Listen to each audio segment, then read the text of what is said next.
Halo is the type of game that I usually stay away from when it comes to selecting my next review. Not because it's bad or anything, but more so because popular games usually already have a plethora of reviews, so there's not much left for me to say. So I was pretty surprised when I looked into the coverage of Halo CE and realized that most people often talked about the game in one of two extremes. Going by what I've seen on YouTube, Halo CE is either this untouchable masterpiece that's completely flawless, or a bastardization of the entire FPS genre that set the industry back as a whole. So it's my hope that I can provide a review that's a little bit more impartial than what's currently available. To spoil things a bit, I do think that Halo CE is a foundational game for console FPS titles. However, I also believe that the game is not perfect. So now that I've pissed off both groups, let's lay the groundwork for how Halo CE came to be. Cortana, all I need to know is, did we lose them? I think we both know the answer to that. Despite becoming a franchise spanning more than 2 decades and countless tie-ins, Halo CE's origins are a lot more humble than you might suspect. Before attaching itself to the original Xbox, Halo entertained multiple platforms and genres before finally settling as a first-person shooter for Microsoft's new console. And looking back with what we know now, it's really easy to forget. But prior to Halo's launch, it was conventional knowledge that FPS games were best played on a mouse and keyboard. Sure, there were games like GoldenEye that had found success on consoles, but the controls still left a lot to be desired, with many concluding that the genre simply couldn't be replicated on a controller. It was a big surprise then when Halo released to unanimous praise, and not just due to its amazing story, level design, and visuals, but also its controls. To put this into perspective for people that weren't around at the time, upon its release, Halo effectively standardized the way that FPS games were expected to control on consoles moving forward. And beyond that, it was just a solid game that set a really high bar by featuring a cerebral yet accessible narrative with a really fun gameplay loop. And if all of that wasn't enough, what really ended up changing things was its absolutely addictive local multiplayer. I don't think it would be a stretch to say that a lot of people who grew up in the early 2000s have fond memories of going over to their friend's place and playing Blood Gulch until 2 in the morning. The gameplay itself was just so well crafted that it was just a blast to play with your friends and throw plasma grenades at one another or just try and do tricks in the Warthog. But we'll get into the gameplay a little bit later. For now, let's set the stage for those that don't know the premise of the Halo games. Now, special note that all of the footage from this review is actually going to be captured from the anniversary edition of the game played on PC. I know that the Master Chief Collection has had its fair share of bugs and graphical issues, but in 2021, I'm happy to report that the game looks and performs well on both PC and Xbox. So with that out of the way, let's get into it. The year is 2552. The human race is in a losing war against a coalition of alien races better known as the Covenant. Think the Westboro Baptist Church of Space, except they hate humans and have access to interstellar travel and plasma weapons. The United Nations Space Command, on the other hand, is outgunned, outmanned, and nearly out of options. I guess the silver lining is that in 500 years, the United Nations will still be pretty fucking useless. One of their last remaining ships attempts to evade capture by making a blind jump, only to find itself next to the titular Halo. And from here, it's up to a heavily augmented super soldier, only referred to as the Master Chief, and his AI sidekick Cortana to discover the mysteries of the ring and stop the Covenant from wiping out the remaining crew. And in this opening cinematic, I've always found it interesting how the world building of the Halo universe starts off so quickly. You get mentions of things like Reach, the Cole Protocol, and a few other things that most that are new to the franchise likely won't be familiar with. And it kind of makes you ask the question of how far in advance were they actually planning this franchise to go. Now, of course, I could be reading into things, and this could be a Star Wars situation where mentions of things like the Clone Wars end up getting fleshed out simply for the fact that it was mentioned in the original source material.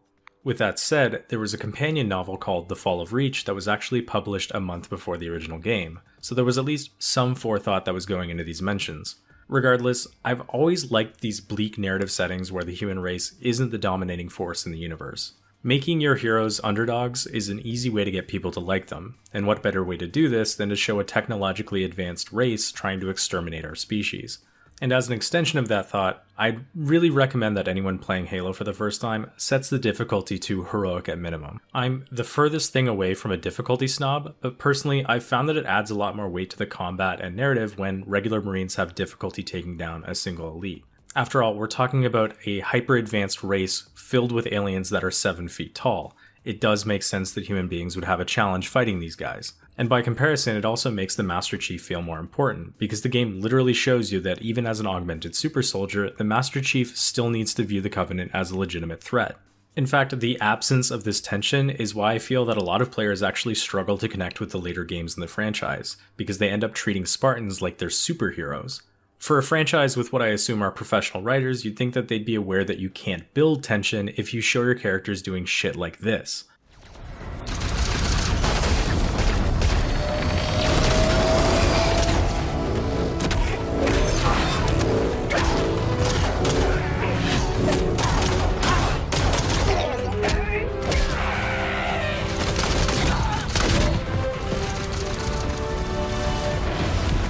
I will forever see this cutscene as the day that the Halo franchise truly jumped the shark, but that's for a whole other video. The important takeaway here is that the game sets up a worthy opponent and interesting mysteries to discover for your time on Halo. With that said, let's take this as an opportunity to jump into the actual gameplay.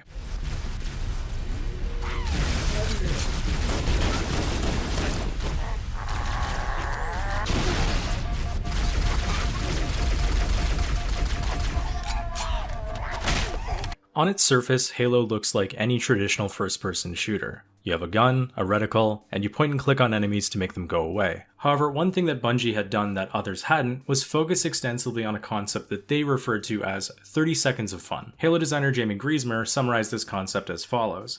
In Halo, there's maybe 30 seconds of fun that happens over and over and over again. So if you can get 30 seconds of fun, you can pretty much stretch that out to be an entire game. So while Halo might look similar to other games of the time, it certainly doesn't play like one. In fact, you might be surprised at just how modern Halo still feels in 2021.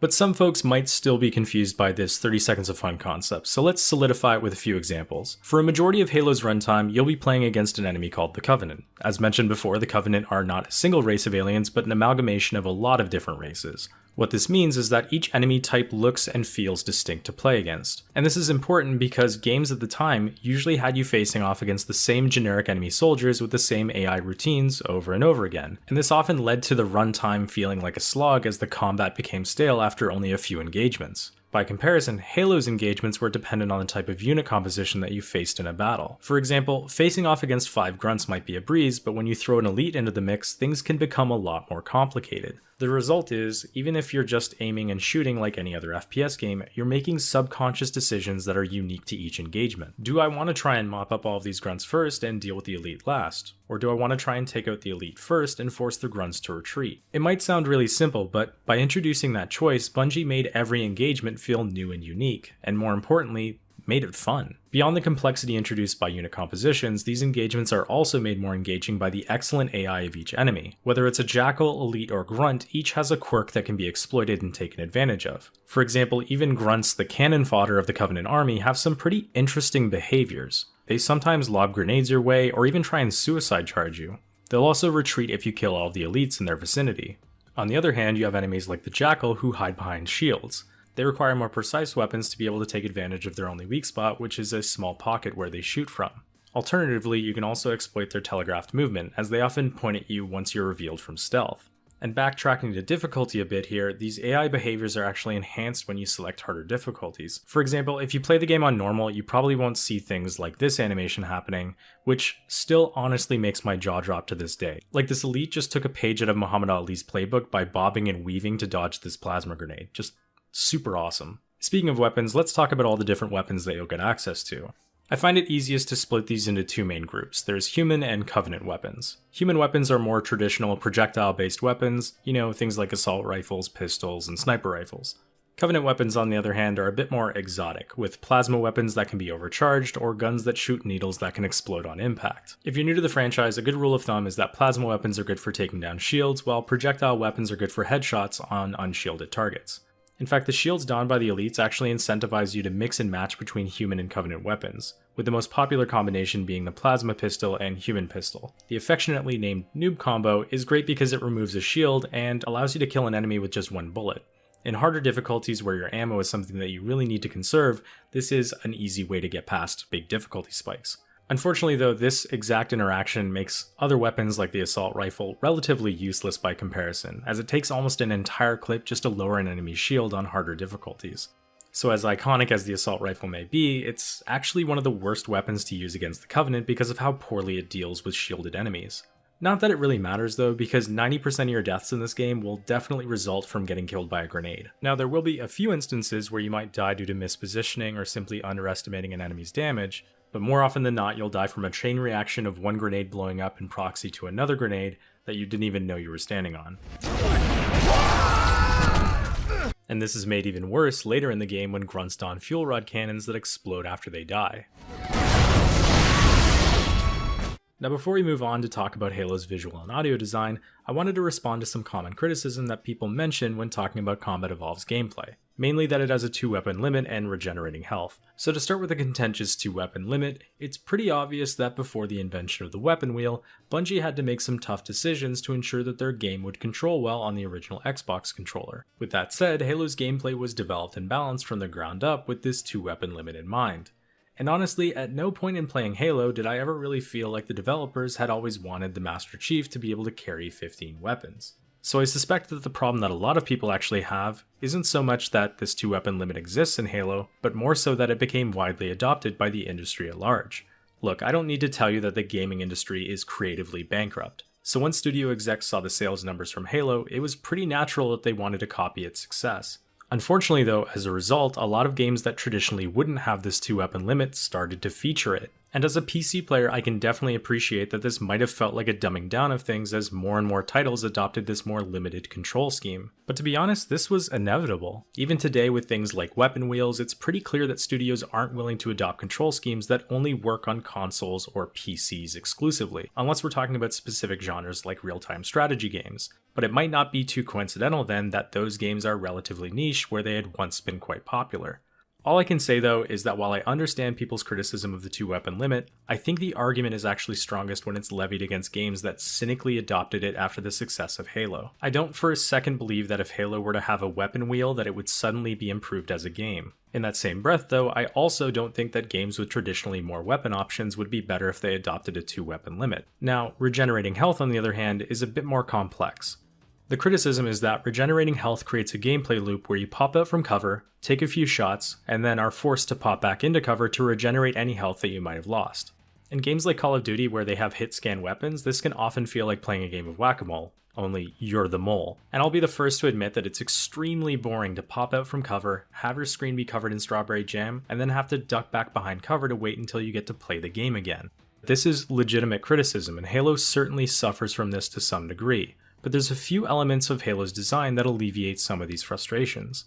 For one, Halo's enemies seldom have hit-scan weapons, although we will get into those enemies later in the video. They often carry things like plasma pistols or rifles that provide an opportunity for counterplay. With that said, in Halo 2 they introduced Jackal snipers, and I still have PTSD from Jackal snipers. Also, because both you and enemies have shields, if you try and pop out from cover and shoot an elite a few times, the only thing that will happen is that both you and the elite will recharge your shields. On top of all of that, enemy AI has been coded to reward aggressive kills on elites by having their allies run away, which gives the player an opportunity to mop up easy kills. So by doing all of these things, Halo actually incentivizes a more aggressive playstyle and avoids the game of whack-a-mole that's become so common in other FPS games. And I think that both criticisms are somewhat fair. But rather than being criticisms of Halo itself, I feel they're more of an indictment on developers that don't truly consider the why behind a mechanic before they implement it where it doesn't belong. Now I've just gone off on a really big tangent, so let's take a step back to talk about Halo's visual and audio design.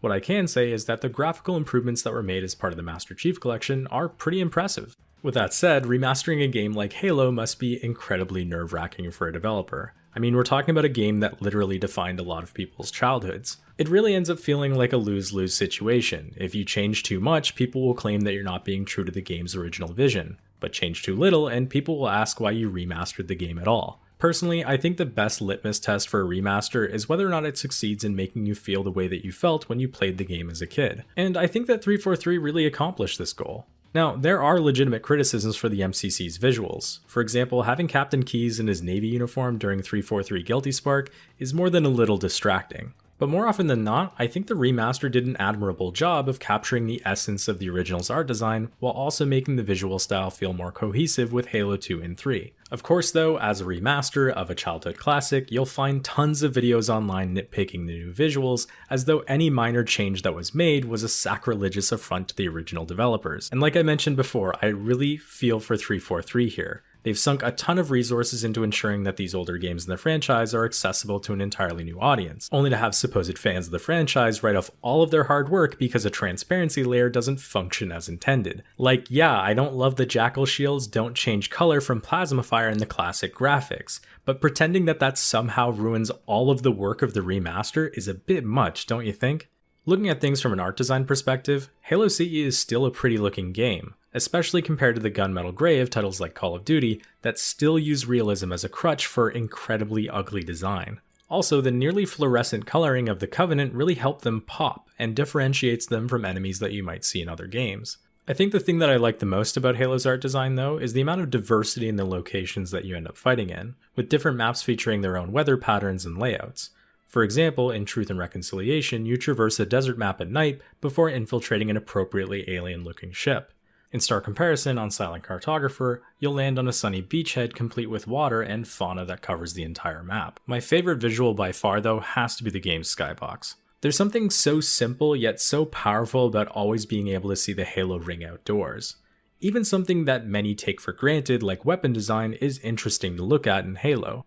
Let's be honest, Bungie could have simply had a weapon that shoots needles at enemies until they explode and probably called it a day. But they also included a reload animation where the needles extend to represent a full clip. And it's this kind of considerate art design that makes conventional weapons like the assault rifle still iconic today. They could have just had a generic looking machine gun, but to give it some extra flair they added this futuristic ammo counter at the top. And I think it's these little finishing touches that pushed Halo from being just another FPS into being something special for so many people. Audio-wise, the game's voice acting is a bit more hit or miss for me.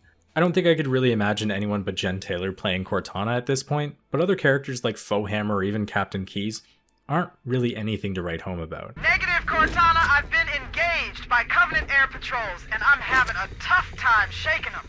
If anything, I think the real star of the show, though, is the Covenant. I mean, grunts wouldn't be grunts without their cowardly line delivery, and it still cracks me up to this day to hear an alien pant as it runs away from me, terrified.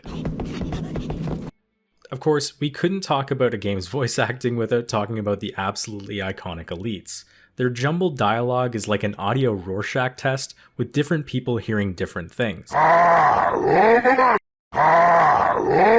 From a musical standpoint, Marty O'Donnell's soundtrack is still as exceptional as ever, with the iconic Gregorian chant of the intro never failing to give me goosebumps. With that said though, there's two oddities about the Halo soundtrack that I've noticed that I really want to address here. One is that Halo's soundtrack seems to be especially popular for escape rooms nowadays.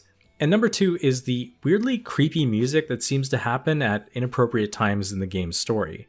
Like, I understand that there's certain set pieces where creepy or disturbing audio would make a lot of sense, but in this example, it's just us turning on a light bridge, but it features some of the creepiest music that I think that Halo has to offer. To get back on track here, the chanting and wailing of Halo's soundtrack remains iconic and unique to this day. It feels appropriately ancient and mysterious without being too inaccessible.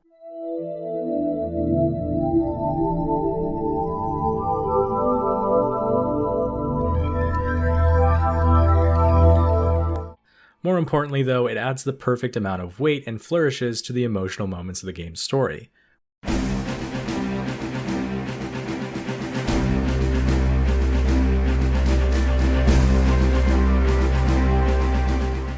Now, normally I'd talk about mission structure and stories separately, but one of the biggest draws of Halo is how it meshes its narrative and level design. Other games released in the early 2000s often featured objectives that would just be MacGuffins isolated to each level. These objectives wouldn't really impact the mission that came after it, so it was really just an excuse for certain set pieces to take place.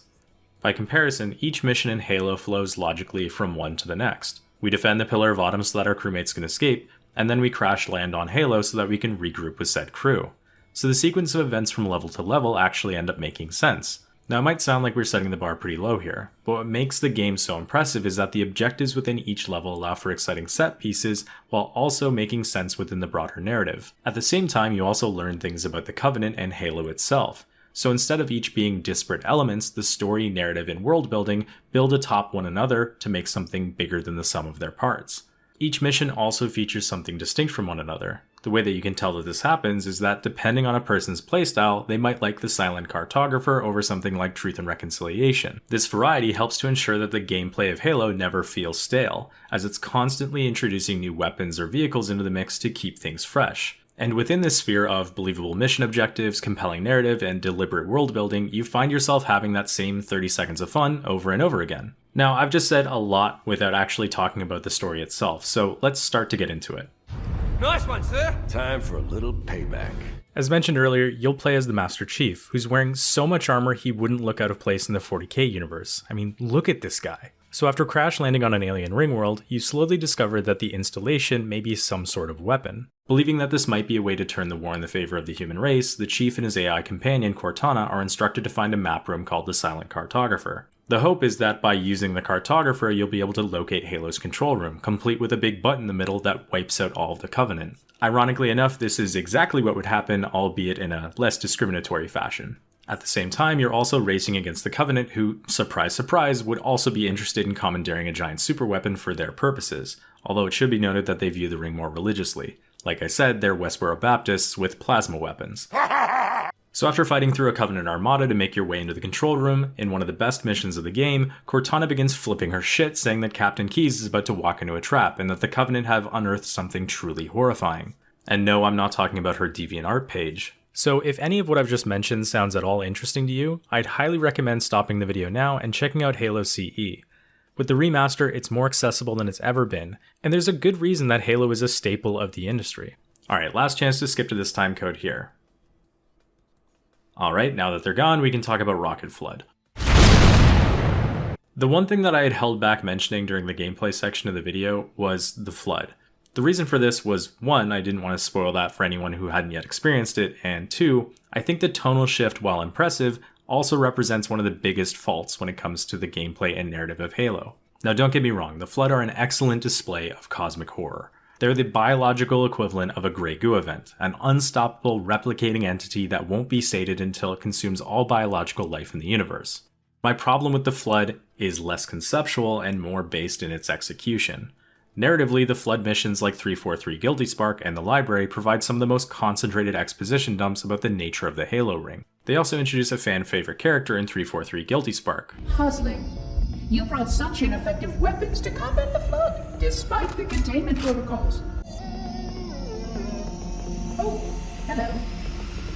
Now you might be thinking, that all sounds pretty great, so what's the problem? Well, while the Flood being an endless sea of enemies may be conceptually fun and interesting, it's for this exact reason that they're so unfun to play against. Unlike their Covenant equivalents, they lack the sort of complex AI that made that 30 seconds of fun concept really come to life. So while there are multiple forms of Flood to fight, they all carry the same strategy. Run at the player until they're overwhelmed by the sheer number of enemies. For example, you can shoot a carrier Flood so that it falls over and prematurely explodes, but all that really accomplishes is spilling out more spores that you then have to mop up. One explanation that I've heard for the Flood as an enemy is that they're not supposed to be fun to play against. They're intended to be this relentless, exhausting enemy that wears you down. And on its surface, this sounds pretty fair. Cosmic horror probably should be something that the player dreads. But this doesn't explain why Bungie chose to deliver exposition in missions like the Library, where you as the player won't be able to hear it as you'll be constantly hounded by the Flood. The result is that it ends up feeling like you're desperately trying to listen to a TED Talk while you're in the middle of a nightclub. Control slides. Get on the right slide. This explanation also sort of falls apart when you consider that the Flood exists as an enemy for half of the missions within Halo CE. So if the argument is that the player isn't supposed to have fun when they're fighting the Flood, you'd have to be willing to write off a sizable chunk of the game's runtime. And just to be super clear, I'm not saying that the Flood is a terrible enemy to play against. If anything, they just shine a light on how much more enjoyable the Covenant sections of the game are by comparison. Before I began making this video, I remembered thinking that I simply avoided missions like the Library as a kid because they scared me. And while that certainly played a part in it, it was also because these missions simply featured enemies that were less fun to play against. So in retrospect, I don't think it's a coincidence that when going over to a friend's house, we'd always find ourselves playing missions like Silent Cartographer or Assault on the Control Room, rather than those that featured the Flood. Regardless though, let's get back on track and talk about the story itself. Once we discover the Flood, the pace of the game accelerates faster than me when I find a spider crawling on my desk! After all, we now have an H.P. Lovecraft enemy to worry about on top of the Covenant. From here we follow the Ring's monitor 343 Guilty Spark through a labyrinth to locate an index. Basically Halo's equivalent of the nuclear launch codes. Also, as you perform more and more tasks for Guilty Spark, you'll probably start to suspect that his isolation for a few thousand years hasn't made him the most stable. This is foreshadowed further when you realize that his creators explicitly made it so that he couldn't activate the ring himself. And that's kinda suspicious. He's insane and gonna try and kill us all. Is it true? More or less. So once we acquire the index, we're teleported back to the control room where Cortana and Guilty Spark get into the AI equivalent of a boxing match. Cortana then informs the chief that had it not been for her, he would have just unknowingly wiped out all life in the known universe. Alexa, please activate the Halo rings. Okay, firing the Halo rings.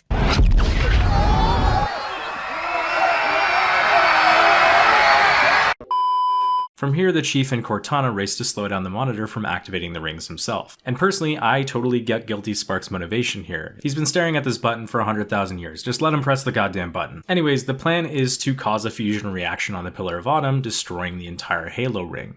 And for all of the criticism that I had for the Flood as an enemy, I do want to applaud that Bungie was able to create some pretty interesting three-way battles between yourself, the Flood, and the Covenant. While I still don't think that the Flood are a fun enemy to play against, seeing the Covenant lose battle after battle against this new enemy is a meaningful escalation of stakes. I mean, at this point in the game, it's pretty well known that the Covenant have been able to wipe out most of humanity with ease. So to see them getting own-zoned by the Flood makes them all the more terrifying. Also, while the mission's keys and the mob both use pre-existing assets from earlier missions, you don't really end up caring too much because it's just fun to see both ships in a state of disarray.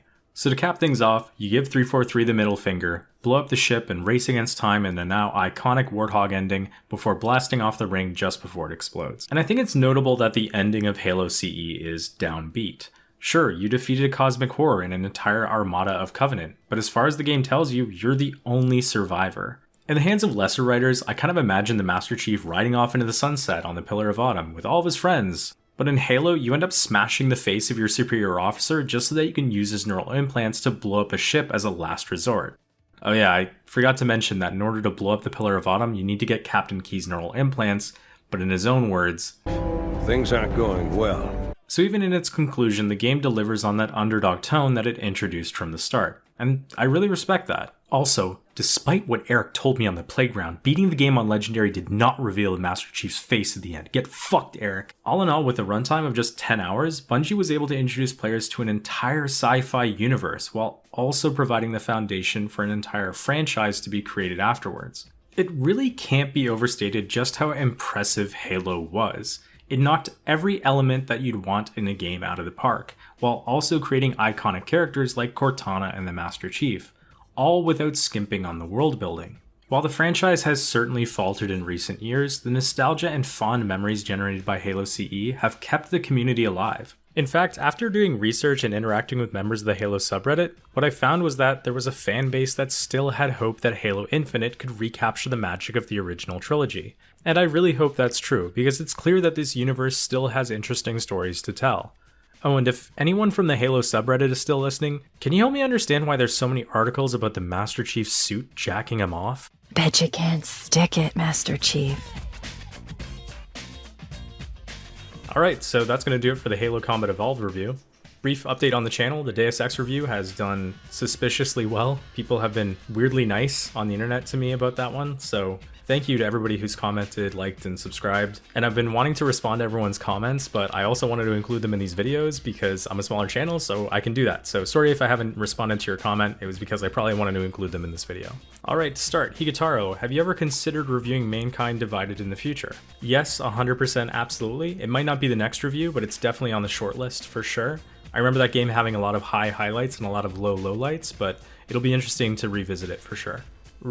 Rhino Muncher? I really like that name. You sound eerily like Casually Explained. Very soothing voice. This is a comment that's kind of hard to respond to. I definitely take it as a compliment, so thank you for saying that. I actually don't know who that is, but I will definitely check them out to see if maybe I have a long lost twin or something like that. Okay, and last but not least, Mohammed said, regarding your final statement, your review seemed kind of neutral. It praised the game while acknowledging its flaws. And this was in response to some of the paranoia that I had, and I think I mentioned it in the Deus Ex review itself, that after I had edited the video, I was like, oh man, it feels like I'm being really negative. I think the thing that I love so much about the Deus Ex community, though, is that they understand that the games are not perfect. There are flaws within the games themselves, but that doesn't mean you can't love them. Okay, that's gonna do it for me. I'll be completely honest that I have absolutely no idea what the next game review is going to be, so if you want to mention something in the comments, there's a good chance that that will be the next review. So yeah, feel free to mention in the comments, continue to like and subscribe, and just thanks everyone for being so cool. Hope you guys have a great rest of your night, evening, day, whatever it is, and I'll see you next time.